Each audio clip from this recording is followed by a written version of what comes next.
So I've had my video removed, and they said at 3 minutes 38, my original video that I spoke when I spoke about this subject this morning, at 3 minutes 30 or 3 minutes 38, I said something that went against their policies. I checked it, I checked the raw version of it, and I didn't. And I could have appealed that and won that, but I'm not going to because I couldn't be bothered. Because I know how this process works. I know how it all works. I had another channel, a way bigger channel than this, and it got taken from me for something even more needless. So, a young girl has been attacked. I'm going to use code words in this video. You're going to read between the lines because you're very smart people. And if anybody knows the code words that I'm using, and if there's anybody in the comment section that doesn't understand, let them know. Comment and let them know. So, a young girl was attacked in Kildare. Can't say her age, just in case that's what they flagged me for. And she was attacked allegedly. I have to say allegedly attacked. And we were told by the local residents that it was a certain group of people that done this. Now, we don't actually know who done this. So let me start off by saying, if this was an Irish niceness, if this was an Irishman or an Irish woman that done this, that person shouldn't see the light of day again. They should be thrown in the prison for the rest of their lives, because there's no excuse doing that to a child. Ireland went through a period where we outed the priests for what they done to the children. We spoke up about that. Catholics done that, and we said, no, we're not going to have this in our land. Now, you've got another selection of people, another religious group of people, which I'm not going to mention, but you'll know who I'm speaking about, who don't whistle blow on their own people. And they say, well, we're against all this. But then there's a certain faction, a certain law to that individual religion, where there's a loophole where they may take out people who do that to children. But in that certain law of that certain religion, they can get their wicked way. That's the way I'll word that. They can, if they really wanted to, they could, as long as the person is deemed mature enough, then they could get their wicked way, because that's the loophole in their law. So their whole law in that individual religion is void of logic, because you could have somebody going to a public you-know-what where people are de-lifed because of doing terrible things to children. But a person could arrive at that event, that public event, with his bride that is of a questionable age. Do you get what I'm saying? So there's no logic. There's no logic, and I hope you understand that. So this young girl, apparently, we're told, was attacked by a group of people. It's not verified. We don't know. We can't say that that's actually what happened. But here's how I make my opinions. Here's how I come to my conclusions and things. Number one, I look at the state media. When there is civil unrest in Ireland, the state media always rushes to defend or to bring clarification. So then the populace doesn't overreact. Or if there is a cause of overreaction, they try to calm it down so there isn't an overreaction. In this case, they haven't reported on it. And this is quite a big story. If a young girl was attacked in Kildare, then you would think RTE and the big media organisations would rush to give the populace of Ireland clarification on what actually happened. So we go, that's what really happened. Right. Okay. We're not going to get angry at those groups of people. We're going to get angry at this group of people that actually done the act. Okay. They didn't do that. Another thing, when you look into the specific criminal behaviour that's, reported on by the state media, I always look at it and go, right, well, they never really report on certain groups of people, right? I'm going to call these groups of people Leo Varadkar's men, right? You know what I'm talking about. The ones that come off the bus at 2 o'clock in the morning. We're told it's just women and children. Now, when they commit a crime, this certain group of people,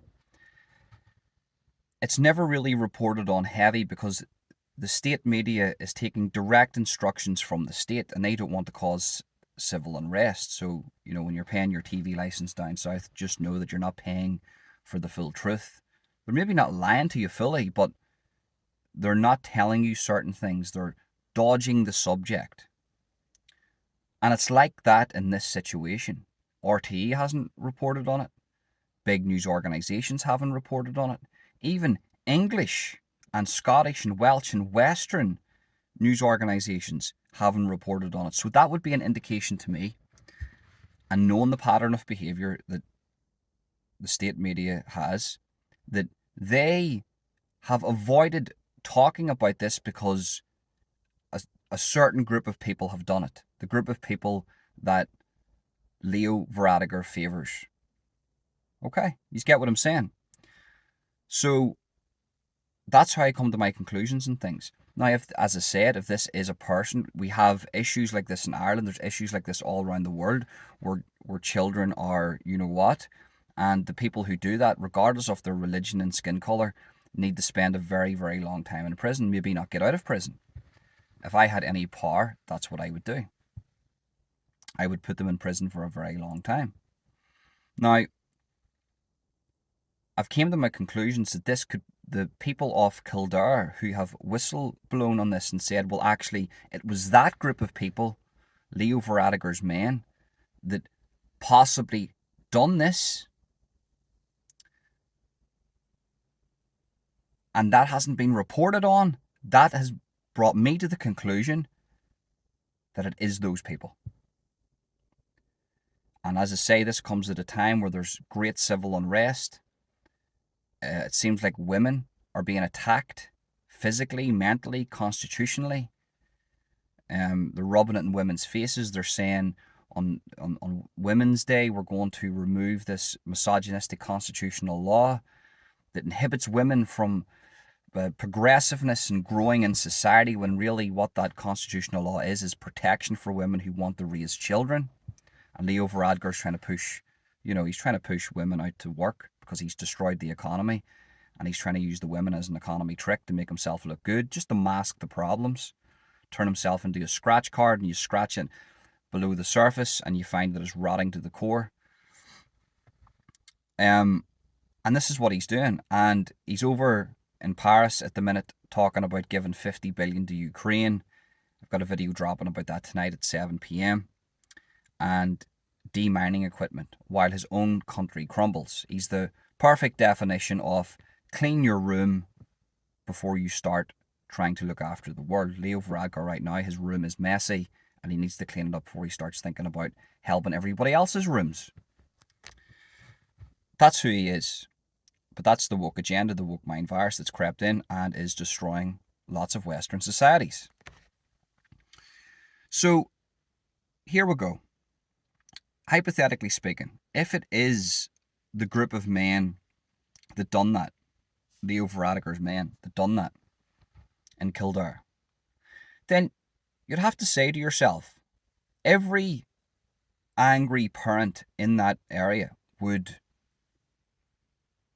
have their anger warranted, because now, if you're hearing a lot of stories about the Republic of Ireland, it's happening up here too, they are afraid to let their kids play out in the street. And whenever you say this and you point out who is bringing the fear, you're called a bigot, a racist, and you're told that your opinion means nothing. Why would they do that? Well, it's very simple. The government is allowing these things to happen because, and by the way, they're outright lying to you. In the video I'm dropping today, I'm going to clip. I've got an hour-long video dropping today, premiering today at 7 p.m, where I call out the lies of Fine Gael. Forget her name. McEntee, you call her. And she starts talking about how immigration works. And she says, well, immigration, if a person has to verify themselves before they come into the country, even if they don't have legal documentation. And I went, well, there's the media language for you. And the sheep listened to that and goes, well, there you go. We've got nothing to worry about. And I go, she's just told you the truth and you didn't hear. You need to listen harder. She says, even if you don't have legal documentation, you still have to prove who you are. How can you prove who you are if you don't have legal documentation? It's called lying to you without lying. It's very, very smart. They're very, very well media trained people. So that would lead me to believe there's a lot of people coming into the country. 70, or actually we're told 70% of the refugees that come into Ireland rip up their passports. I think that came out by a statistic company.